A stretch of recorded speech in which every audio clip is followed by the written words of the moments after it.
Pasca tanggul Sungai Banyuraras jebol dan merendam pemukiman warga, sebanyak 21 kepala keluarga terdampak telah kembali ke rumah masing-masing. Sementara pembersihan lumpur masih terus dilakukan hingga kini.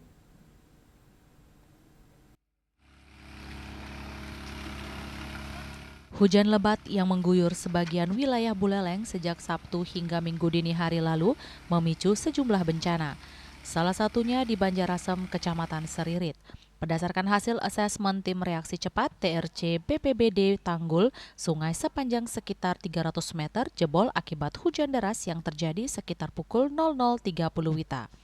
Peristiwa tersebut mengakibatkan 11 rumah warga terendam lumpur dengan total 21 kepala keluarga terdampak. Selain itu 5 tembok penyangga rumah dilaporkan jebol dan 1 unit molen hanyut terbawa arus. Kepala Dusun Kalanganyar Desa Banjarasem Gede Edi Santosa menjelaskan luapan air terjadi akibat debit sungai yang meningkat drastis.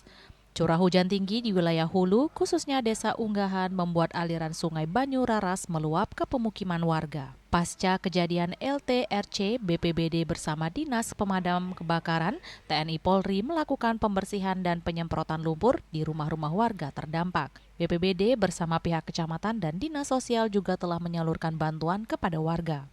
Kepala Pelaksana BPBD Buleleng mengimbau masyarakat yang tinggal di sekitar bantaran sungai dan wilayah rawan longsor agar tetap meningkatkan kewaspadaan, mengingat intensitas hujan masih tinggi dan berpotensi memicu bencana susulan.